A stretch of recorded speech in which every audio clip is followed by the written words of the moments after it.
Midwest Whitetail is brought to you by Realtree, Muddy Outdoors, Hoyt Archery, Fuse Accessories, Frigid Forage, Scott Archery, Cabela's, Trophy Rock, Night and Hail Game Calls, TrailCamPro.com, Bloodsport Arrows, Rocket Broadheads, and Nikon.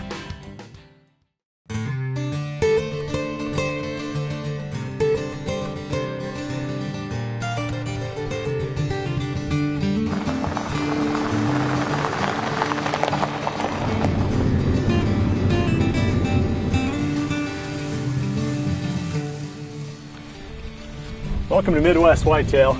Getting ready for the youth season here. It's coming in this next weekend. Today's Tuesday, so I've got a few more days here to find some bucks for the kids to hunt. It's an exciting time. We all really look forward to it.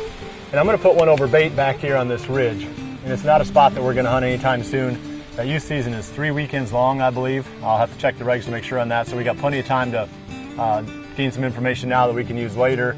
But I've got one more camera that I'm going to put in on it's a forage bean food plot. And this year, that might be the ticket because it's been so dry that I think once we did get those late rains that those forage beans might have really flourished.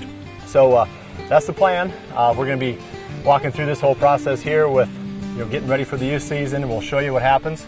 But also, I've spent some time here in the past couple of days trying to cast a net and find back Bubba.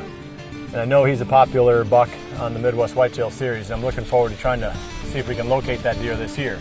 We found the sheds back at I believe the end of February. So I've got a camera pretty close to that location, and I've put cameras in a number of other spots where hopefully, like I said, we've got the net spread wide enough we can pick him up somewhere, and then we can kind of zero in on that spot with a few more cameras and learn as much as we can about this buck. So that's what I've got going right now. I need to get this set up. I'll show you where we're putting the other camera, and then hopefully before this is all done we can show you some trail camera pictures, and maybe, if we're fortunate, we can even bring you one of these bucks on the ground at the end of the weekend. I was out putting the trail camera out here and came past this red oak tree. I couldn't help but notice that the ground is just covered with acorns here.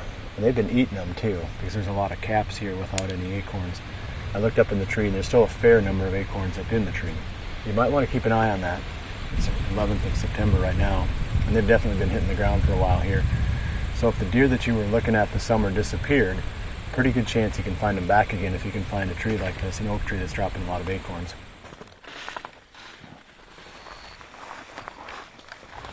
Kind of like standing in the desert here with a few beans growing up in it. I mean, this is really dry stuff right here. And you got to go a ways to find any moisture. But there are some beans here. I can see some of them are starting to turn yellow. I know we had put some field beans in there with them. And I'm going to put a trail camera up on here, put it in the field scan mode, and see if there's anything coming out onto this little small 1.5 acre food plot that would be worthy of us going after this weekend during the youth season. The nice thing about the forage beans is the fact that they keep growing until they freeze. They don't really have a maturity date the way I understand it. So that means that if we do get some rains coming up here, they will continue to grow, and they'll take advantage of that. One of the reasons I like this spot is the fact that these beans here are still green. And right on the other side of that fence line is a soybean field that was planted for commercial purposes, and they're turning yellow. And that's a spot that we filmed quite a bit this summer. And we did film some pretty nice bucks there this summer. Nothing spectacular, but some good solid bucks. So if those deer are still coming into this area, they're not going to be nearly as attracted to those yellow beans as they would be to these green beans.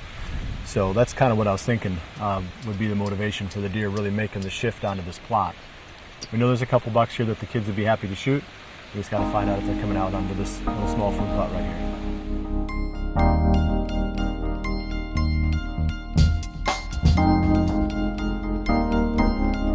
I went back in Saturday midday and pulled the cards out of these 3 cameras that I had set on the field scan mode. The one in the grassy waterway produced a really nice buck that Greg had filmed a couple of times during the summer. I mean, he'd be a great trophy for either myself or the kids. The problem is he was showing up at midnight.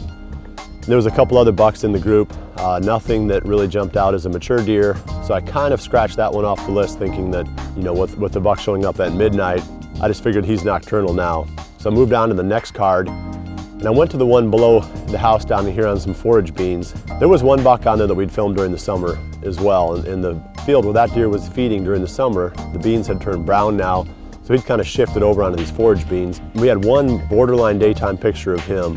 So I mean, that was a candidate. Definitely wanted to keep that on the list. So I pulled the third card, and that was the one up by the cabin, up by the 1 acre clover patch that serves as a good staging area for us. There was a lot of deer on there, a lot of does. And we like a target-rich environment during the youth season, so if all else fails, at least we've got some does that we can maybe, keep us entertained. So I went in there, and when I pulled the card, I noticed that there was a big and beastie field adjacent to that clover patch that was just getting pounded. So I thought for sure I could talk Jordan into sitting in the cabin and covering that big and beastie field, but she didn't want anything to do with it. She said deer hunting you've got to be in a tree stand if you're deer hunting. So our decision for the opening day of the Iowa youth season was to go down and set up on the edge of the 1 acre clover patch. Okay, go ahead. Welcome to Midwest Whitetail. Today is Saturday, September 15th. It's the first day of the Iowa youth season, and I'm hunting a clover field. My dad's had trail cameras on it since last Sunday, and he's seen 2 big bucks, so we'll see what happens.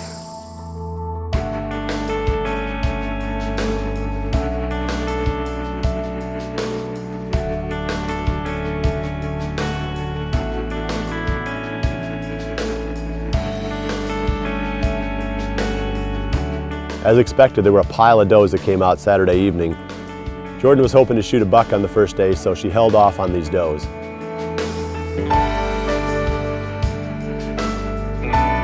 So we closed out the evening knowing that with Jordan's 2 tags, one being an antlerless tag, we definitely had a spot to come back to in the future.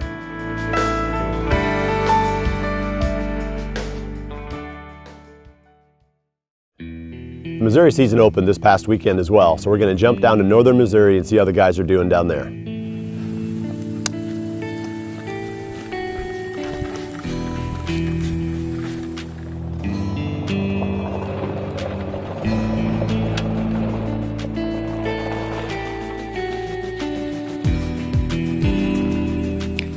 September 16th, it's day 2 of opening weekend here in northern Missouri.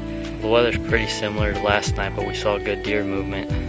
We got a south wind tonight. Right now it's probably 75, 76 degrees. We're heading to a turnip plot, and we'll tell you about the spot we're hunting in a little more detail when we get there. But we hunted here last night. Deer movement was pretty good. Chad Latham and Mike Blair also had a good hunt. Blair was able to shoot 3 does where they're hunting. They're also hunting here tonight. They're going to be a few hundred yards down the hill from us, so we'll check in periodically with them. There's a couple good bucks in this area that we know about. We'd love it if one of those stepped out tonight, but I'll be happy shooting a doe or 2 if I get the opportunity.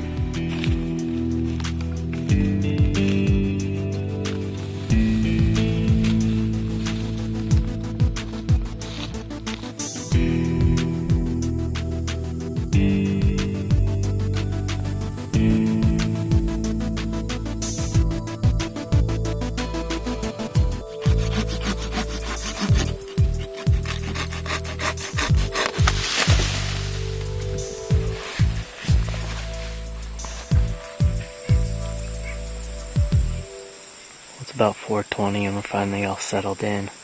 Greg and I are sitting over a big NBC turnip plot right now, but we're actually right on the edge of the turnip plot and a big standing cornfield. So what we saw last night was the deer just constantly all night long going in and out of the corn, into the turnips, into the corn, and back and forth all night. So, but like I said earlier, if a buck shows up, that's awesome, but I'll be happy to shoot a couple does tonight. It's always good to break the ice a little bit and get things rolling for the 2012 season. So Greg and I are going to sit tight. We'll see what happens.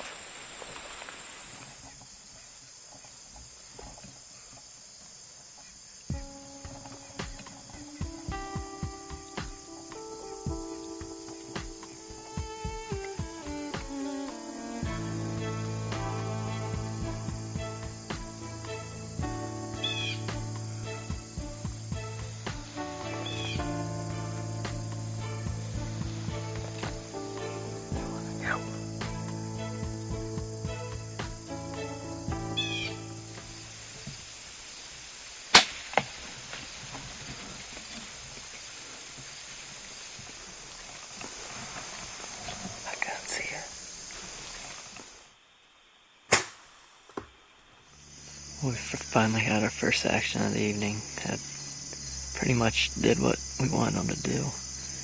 And I took the shot, and it looks like she just wheeled out of the way. Like she was kind of wired looking at that GoPro on the ground. We still got quite a bit of daylight left, so hopefully the deer will work their way back out in the plot and get another chance. That about does it here for opening weekend in Missouri. Movement was definitely a lot slower tonight than it was last night. I don't think Chad or Mikey saw as many either, so not sure what the deal was. We saw one young buck and then a bunch of does and fawns. Unfortunately, never got another shot opportunity after the first one the rest of the evening, so we'll be back down here next weekend for what we call Doe Fest. We have a bunch of people down the farm and do some herd management, try to shoot as many does as we can, so I'm looking forward to that. We learned a few things this past week. One of the things that surprised me was how hard the deer are really hitting the big and beastie right now. I know it's a late season type of a food source where after you get some hard freezes on it, the chemical composition of the plants change and they become more sugary, and the deer really start to like them at that time. But it seems like our deer are a little bit ahead of the schedule on that. They're liking them right now.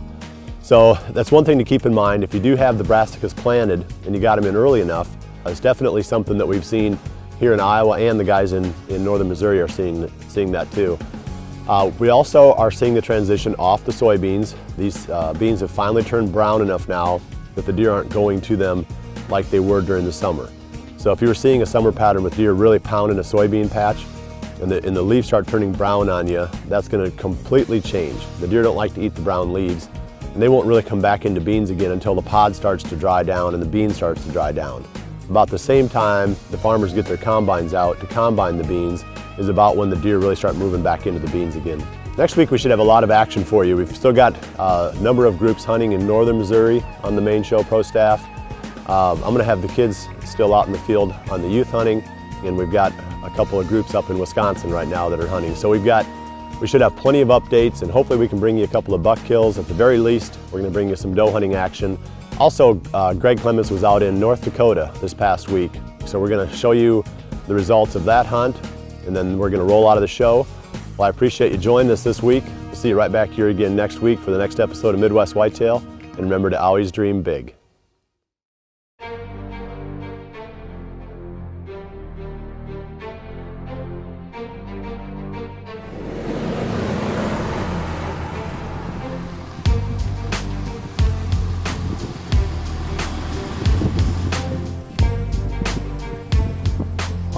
Sunday, September 2nd, and this is my first sit of the 2012 season, so I'm pretty excited.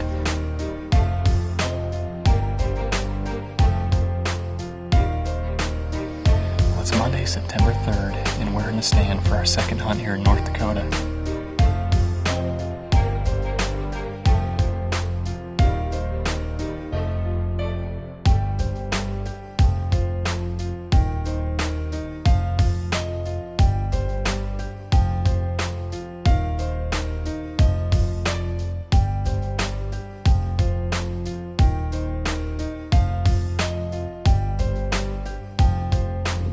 All right, it's day 4, and we are heading back out to the far end of this property where we were the first evening.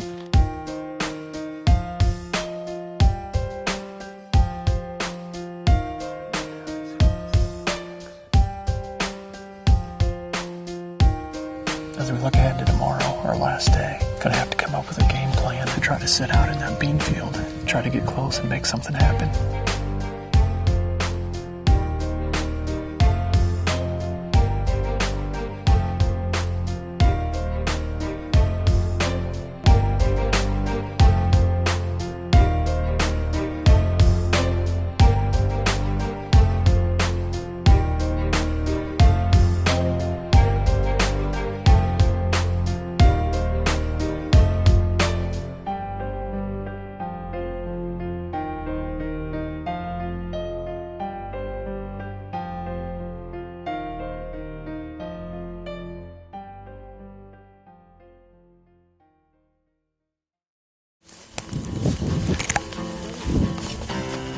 Oh, sorry. Oh. All right. Are we good now?